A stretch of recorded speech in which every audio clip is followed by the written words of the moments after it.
C'est parti pour une nouvelle campagne d'éveil patriotique. Cette fois, c'est tout pour la patrie. Après défendant la patrie, Bendele Koyate, qui a motivé également l'enrôlement des jeunes dans l'armée, les citoyens congolais sont mis cette fois à l'épreuve individuelle et collective. Élément FARDC contre Rwanda, RDF. C'est depuis la ville de Kisangani que l'opinion a découvert la nouvelle campagne d'éveil patriotique lancée par le gouvernement à travers le ministre de la Communication et Médias. Nos soldats sont nos premiers héros qui chaque jour et au péril de leur vie s'engagent, donnent de leur jeunesse, sacrifient leurs familles respectives pour s'assurer que nous dormons en paix. En lançant cette campagne de la défense de la patrie et d'éveil patriotique, nous voulons dire à chaque Congolais, partout où il se trouve, combien son engagement compte dans ce combat collectif. Message bien reçu, c'est vrai. Exécution en cours.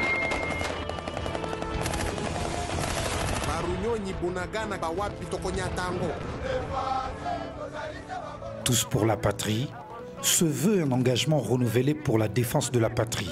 L'armée ne peut pas se départir de sa mission régalienne qui consiste à défendre l'intégrité territoriale et les frontières de notre pays et à protéger les populations et leurs biens.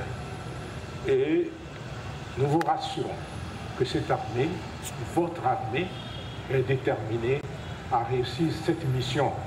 Et pour réussir cette mission, il faut l'accompagnement de tout le monde. Pour Patrick Mouyaya, il s'agit de la mobilisation de troupes pour une résistance patriotique. Pour la paix et la sécurité, chacun de nous est un vaillant soldat dans son secteur de vie, un véritable patriote appelé à utiliser l'instrument à sa disposition pour défendre la patrie. Restons donc debout et continuons la défense de notre patrie.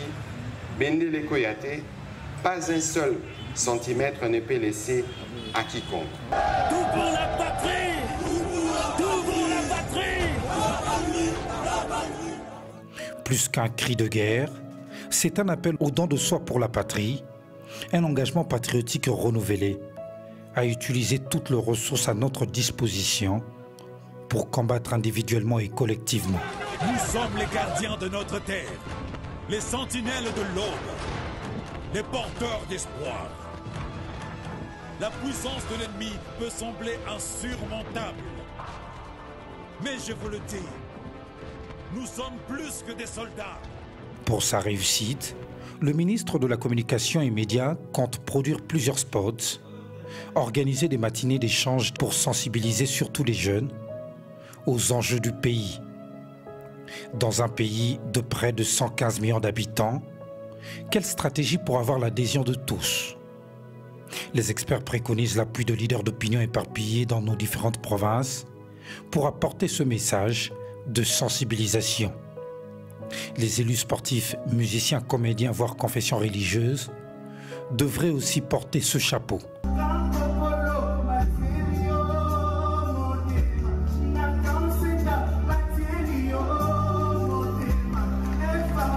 Tous pour la patrie succède à Défendant la patrie, Bendele Koyate, lancé en novembre 2023. Au niveau du programme du gouvernement, et je pense que c'est à la première page, nous avions déjà annoncé que nous voulons établir un État fort et donc pour cela que nous devions ramener la paix et la sécurité sur toute l'étendue de la République démocratique du Congo. Et nous avions déjà annoncé qu'il y aurait parmi les options la possibilité d'avoir un état de siège. D'où la décision qui a été prise par ordonnance présidentielle. Les acquis de la toute dernière campagne seraient éloquents, très visibles, selon le porte-parole du gouvernement. Une méthode qui s'était montrée efficace en 1998, lors de la Deuxième Guerre du Congo. Agressé de tout par le Rwanda, Mzee Laurent-Désiré Kabila avait fait recours à une campagne d'éveil patriotique, chapeautée par son directeur de cabinet, Georges Boussé-Falaï.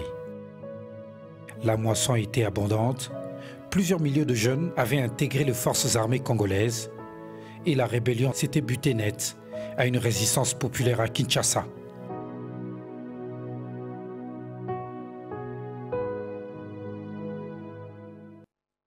Selon vous, quel est le contexte idéal pour la campagne d'éveil patriotique? Chaque Congolais doit devenir ce qu'il veut que son pays devienne. Ça veut dire, le contexte idéal, c'est ce que nous devons porter chacun de nous en tant que Congolais en lui. Et je pense que là, actuellement, tout le décor se plante pour que ça soit le cas. Et il faudrait que le programme d'éducation nationale intègre également cela. Ça veut dire, dès le bas âge, nos enfants et nos petits-enfants doivent apprendre l'histoire de leur pays et cette page noire que nous sommes en train de tourner. Donc il y a un travail qui devrait se faire en amont, plutôt que de demander à chaque Congolais de faire du Congo ce qu'il veut qu'il soit. On peut avoir des entendements différents selon qu'on n'est pas éduqué, selon qu'on n'est pas motivé, selon qu'on ne sait rien. Oui, mais tout à fait. Il faut intégrer tout ça au programme d'éducation nationale. C'est cela ma position. Tout pour la patrie, le sous-entendu, c'est l'unité nationale, parce que tout ici, ça peut aller jusqu'au bain de sang, un peu comme les militaires, eux, ils servent sous les drapeaux, ils sont déjà presque partis, mais les autres citoyens, eux, ne le sont pas forcément. Or, l'appel ici à cet éveil patriotique peut aller jusque-là, parce qu'il s'agit de défendre notre nation, d'où le sens de l'unité nationale. Ok, mais je vois ce que vous voulez dire.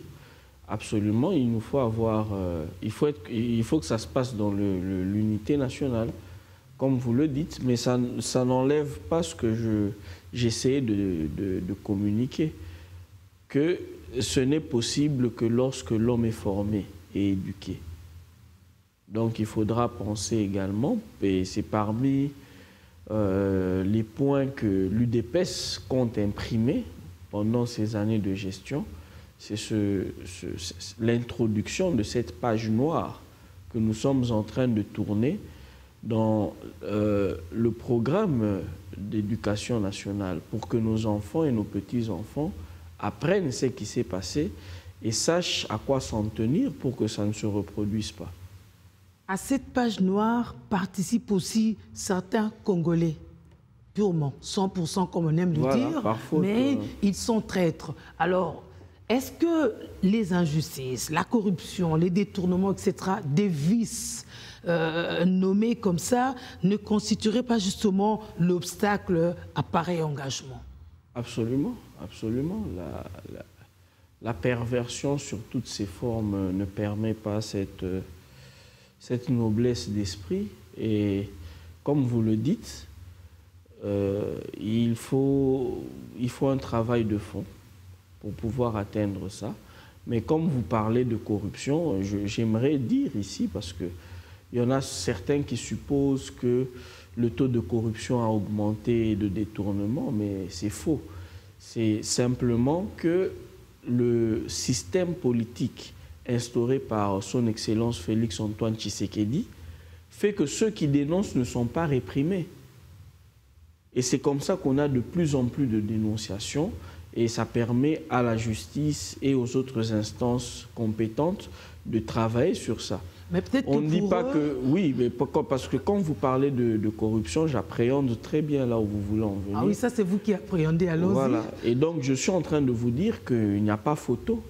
Le Congo est en train de changer, mais il faut prendre le temps de le remarquer.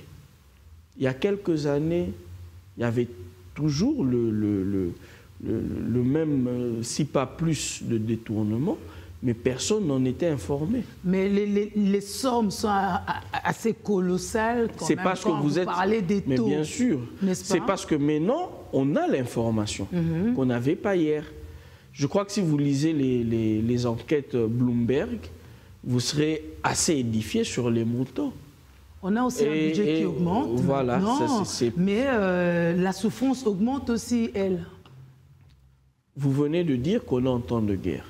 En temps de guerre, c'est vrai qu'on augmente le budget, mais l'armée absorbe une grande part.